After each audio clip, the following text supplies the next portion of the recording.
Welcome to Trinath chemistry classes. ఈ వీడియోలో మనం ఇంటర్మీడియట్ సెకండ్ ఇయర్ కెమిస్ట్రీకి సంబంధించి compounds containing carbon, hydrogen and oxygen అన్నటువంటి టాపిక్లో ఆల్డిహైడ్స్ అండ్ కీటోన్స్ గురించి డిస్కస్ చేయబోతున్నాం. సో మనందరికీ తెలుసు, ఈ ఆర్గానిక్ కెమిస్ట్రీ పార్ట్ 3 పార్ట్ల కింద ఉందని, 3 చాప్టర్ల కింద ఉందని. హాలో ఆల్కిన్స్ అండ్ హాలోయిరిన్స్ ఒకటైతే, 2 compounds containing carbon, hydrogen and oxygen, this is the second chapter. And third chapter is compounds containing nitrogen. So మనకి ఈ compounds containing carbon, hydrogen and ఆక్సిజన్లో ఇందులో మనం కార్బాక్సిలిక్ యాసిడ్స్ గురించి చాలా ఇన్ డీటెయిల్డ్గా చూసాం. ఇది ఆల్డిహైడ్స్ అండ్ కీటోన్స్లో ఇది థర్డ్ వీడియో. మొదటి వీడియోలో మనం అసలు కార్బనైల్ కాంపౌండ్స్ అంటే ఏంటి, ఈ కార్బనైల్ కాంపౌండ్స్ని ఎప్పుడు ఆల్డిహైడ్స్ అంటాం, ఎప్పుడు కీటోన్స్ అంటాం, అదేవిధంగా ఎప్పుడు కార్బాక్సిలిక్ యాసిడ్స్ అంటాం, ఎస్టర్స్ అంటాం అన్నటువంటిది చూసాం. ఈ వీడియోలో మనం ఈ నామినిక్లేచర్ ఆఫ్ కీటోన్స్, సో ఈ కీటోన్స్ యొక్క నామినిక్లేచర్ని, అలాగే రెండో వీడియోలో మనం ఆల్డిహైడ్స్ యొక్క నామినిక్లేచర్ చూసాం. ఈ వీడియోలో మనం కీటోన్స్ యొక్క nomenclature, so how to name ketones, అది కూడా కామన్ నేమ్స్ ఎలా వస్తాయి, అదేవిధంగా ఐయుపెక్ నేమ్స్ ఎలా వస్తాయి అన్నది చూడబోతున్నాం. Thank you for watching Trinath chemistry classes. Please like the video, share and subscribe the channel. So carbonyl group అంటే ఏంటో కూడా మనం ముందు డిస్కస్ చేయడం జరిగింది. The compounds, organic compounds having this carbon double bonded carbon oxygen double bond containing compounds are called ఏమంటున్నాం, carbonyl compounds అని చెప్తున్నాం. So organic compounds containing carbon oxygen double bond are called carbonyl compounds అంటున్నాం. ఈ గ్రూప్ని ఏమని చెప్పాం, carbonyl group అని చెప్పాం. సో ఈ కార్బనైల్ గ్రూప్లో కార్బన్ యొక్క 2 వ్యాలెన్సీల్లో ఒకటి హైడ్రోజన్కి, ఒకటి కార్బన్కి, అంటే which maybe alkyl group or aryl group attach అయి ఉంటే కనుక వాటిని ఏమన్నా ఆల్డిహైడ్స్ అని చెప్పాం. అదేవిధంగా 2 కనుక కార్బన్లు ఉంటే కనుక అటువంటి వాటిని ఏమన్నా కీటోన్స్ అని చెప్పాం. ఏమన్నా కీటోన్స్ అని చెప్పాం. So aldehydes, ketones. సో మనం ఈ ఆల్డిహైడ్స్ అండ్ కీటోన్స్ టాపిక్లో ఇది థర్డ్ వీడియో. మొదటి వీడియోలో అసలు కార్బనైల్ గ్రూప్ అంటే ఏంటి, just some brief introduction, so importance of these carbonyl compounds అన్నది ఏంటో చూసాం. అలాగే రెండో వీడియోలో నేమింగ్ ఆఫ్ ఆల్డిహైడ్స్ గురించి చూసాం. ఈ వీడియోలో మనం కీటోన్స్ యొక్క నామినిక్లేచర్ ఏంటన్నది చూడబోతున్నాం. సో మనకి ఆల్డిహైడ్స్ని తీసుకుంటే కనుక ఐయుపెక్ సిస్టంలో ఆల్కనాల్స్ అని అంటామని చెప్పుకున్నాం. ఇక్కడ ఈ కామన్ సిస్టమ్స్ తీసుకుంటే కనుక కీటోన్స్, కామన్ నేమ్స్ తీసుకుంటే కనుక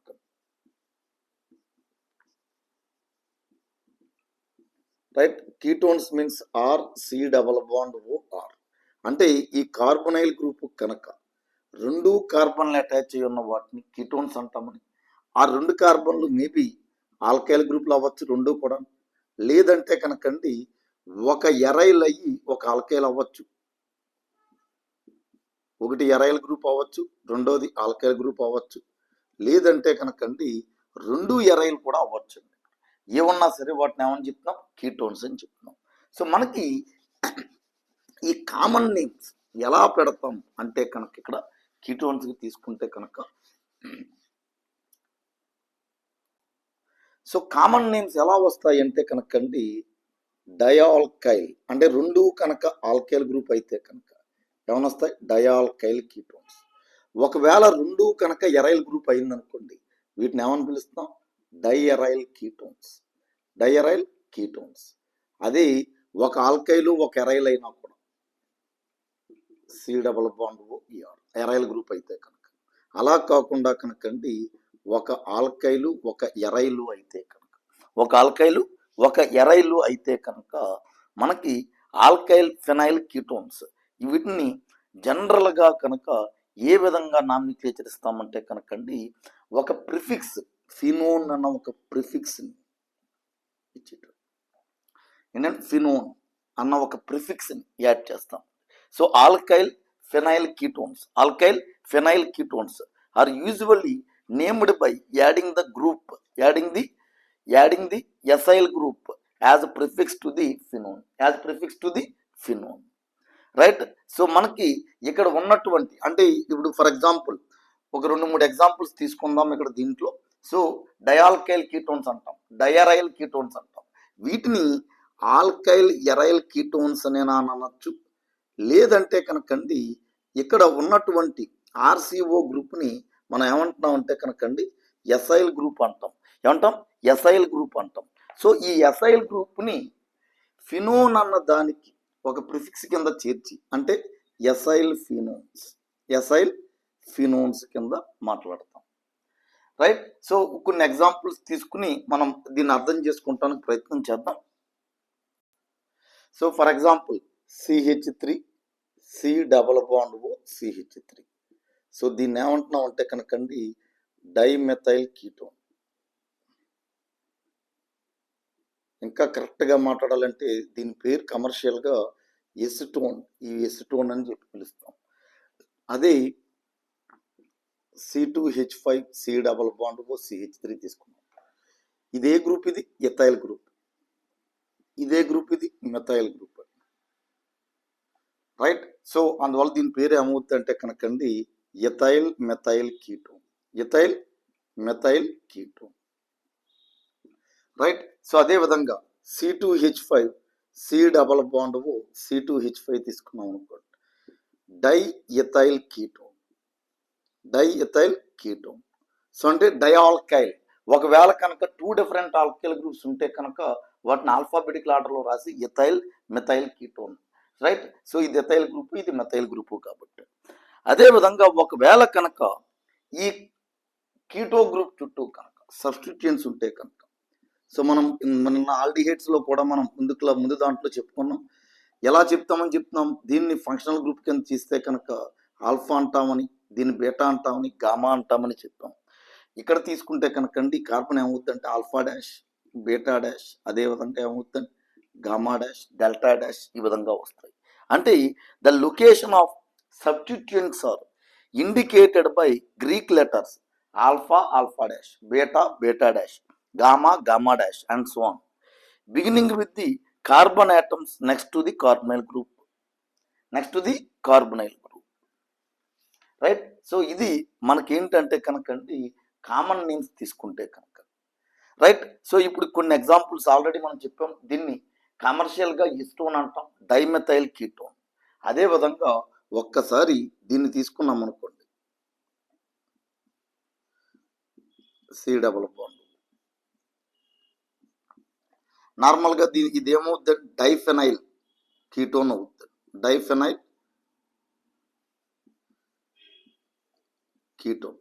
కానీ దీన్ని మనం ఇందాక కూడా చెప్పుకున్నాం ఎసైల్ ఫినోన్స్ కింద రాస్తామని చెప్తున్నాం. అందువల్ల ఇది ఏమవుద్ది అంటే కనుకండి బెంజోఫినోన్.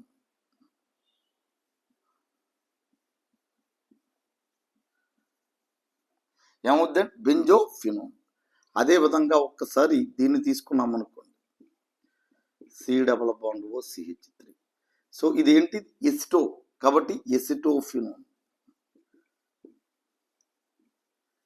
ఏమవుద్దండి ఇది ఎసిటోఫినోన్. రైట్. అలాగే అదే విధంగా ఒక్కసారి CH2CH3 అబ్జర్వ్ చేస్తే 1 2 3. రైట్. అంటే 3 ఉంటే ఏంటవుద్ది ప్రొపియోఫినోన్. ఏమవుద్దండి దీని పేరు ప్రొపియోఫినోన్. రైట్. దీన్ని ఏమవుద్దండి ప్రొపియోఫినోన్. సో ఎసిటోఫినోన్ అంటున్నాం దీన్ని. రైట్. ఇది ప్రొపియోఫినోన్. అదేవిధంగా ఇది ఏంటంటే కనుకండి బెంజోఫినోన్. ఏంటవుద్ది ఇది బెంజోఫినోన్. రైట్. సో ఇవి some of the common names. అంటే కామన్ నేమ్స్ ఏ విధంగా పెడతారు అంటే కనుకండి డయాల్కైల్ కీటోన్స్ కింద, లేదా డయరైల్ కీటోన్స్ కింద, లేదంటే కనుకండి ఆల్కైల్ ఎరైల్ కీటోన్స్ కింద వస్తాయి. రైట్. సో ఇక్కడ ఈ ఆల్కైల్ ఫెనైల్ కీటోన్స్ని జనరల్గా మనకి ఫినోన్స్ కింద రాస్తున్నాం, ఎసైల్ ఫినోన్స్ కింద రాస్తాం ఇక్కడ. అంటే ఎసైల్ గ్రూప్ ఈజ్ మనం ప్రిఫిక్స్ కింద దేనికి ఫినోన్ అన్న పదానికి ముందు ప్రిఫిక్స్ కింద యాడ్ అవుతూ ఉంటుంది. రైట్. సో ఇది మనకి ఏంటంటే కనుకండి కామన్ సిస్టమ్ తీసుకుంటే కనుక. సో నెక్స్ట్ ఐయుపెక్ సిస్టంలో తీసుకుంటే కనుక ఐయుపెక్లో తీసుకుంటే కనుక దీనికి ఏ విధంగా పేరు వస్తుందంటే కనుకండి ఆల్కనోన్స్. ఓన్ అన్న పదం సెకండరీ సఫిక్స్ కింద యాడ్ అవుతుంది. అంటే ఫర్ ఎగ్జాంపుల్ CH3 COO దీని పేరు ఏమవుతుంది 1 2 3. అందువల్ల దీని పేరు ఏమవుతుంది అంటే కనుకండి ప్రోపేన్ ఓన్. అదేవిధంగా CH3 COO CH2 తీసుకుంటే కనుక దీని పేరు ఏమవుతుంది బ్యూట్ ఏన్ ఓన్. ఎందువల్ల 1 2 3 4. రైట్. అదేవిధంగా మనకి CH3 COO CH2 సో అంటే మనకు పెంటో 5 కార్బన్ల దగ్గర నుంచి నెంబరింగ్ అయితే మనం స్పెసిఫై చేయాల్సిందే. అంటే ఇప్పుడు ఎన్నో పొజిషన్లో ఉంది ఇక్కడ కీటోన్ గ్రూప్ 4 5. అంటే ఏమవుతుంది పెంట్ ఏన్ 2 ఓన్ లేదా అంటే కనుక 2 పెంటనోన్ అవుతుంది 2 పెంటనోన్. సో అదేవిధంగా CH3 CH2 COO CH2 so ఇది కూడా పెంటనోనే. బట్ కార్బనైల్ గ్రూప్ ఈజ్ అంటే ఆ కీటోన్ గ్రూప్ అనేది ఎక్కడ ఉంది 3rd పొజిషన్లో ఉండటం వల్ల ఇది ఏమవుద్ది 3 పెంటనోన్. ఏమవుద్ది ఇది 3 పెంటనోన్. రైట్. సో ఇది మనకేంటంటే కనుకండి ఐయుపెక్ సిస్టంలో ఏ విధంగా పేరు పెడతారు అంటే కనుక ఇవి నామినిక్లేచర్ ఆఫ్ కీటోన్స్. సో ఈ విధంగా మనకి నేమ్స్ వస్తాయి. సో మనకి ఇక్కడ ఒక పాయింట్ని మనం గుర్తుపెట్టుకోవాలి. ఈ టాపిక్ ఐయుపెక్ నామినిక్లేచర్ అనేది ఇంటర్మీడియట్ పాయింట్ ఆఫ్ వ్యూలో కొంచెం లెస్ ఇంపార్టెంట్ అయినప్పటికీ కూడా మనకి అప్పుడప్పుడు ఇంటర్మీడియట్ పబ్లిక్ ఎగ్జామినేషన్స్లో అడిగిన సందర్భాలు కూడా ఉన్నాయి నామినిక్లేచర్ మీద. వెరీ పర్టికులర్గా ఫస్ట్ ఇయర్లో అయితే గ్యారంటీకి వస్తుంది, సెకండ్ ఇయర్లో మనకి అడిగిన సందర్భాలు ఉన్నాయి ఇక్కడ. అదేవిధంగా ఇది ఆబ్జెక్టివ్ పాయింట్ ఆఫ్ వ్యూలో ఇది one of the most important topic ఇది ఐయుపెక్ నామినిక్లేచర్. సో మనకి ఈ తెలుగు అకాడమీలో ఇచ్చినటువంటి సాల్వ్డ్ అండ్ అన్సాల్వ్డ్ అంటే టెక్స్ట్ బుక్లో కొన్ని సాల్వ్డ్ ఎగ్జాంపుల్స్ ఉన్నాయి, అన్సాల్వ్డ్ ఎగ్జాంపుల్స్ కూడా ఉన్నాయి ఇక్కడ. సో ఒక్కసారి ఆ ఎగ్జాంపుల్స్ అన్నీ చేసి చూస్తే కనుక మీకు ఏదైనా డౌట్స్ వస్తే కనుక మీరు కామెంట్ సెక్షన్లో ప్లీజ్ కామెంట్. డెఫినెట్గా నేను at the earliest I will try to respond. Thank you for watching Trinath chemistry classes. Please like the video, share and subscribe the channel.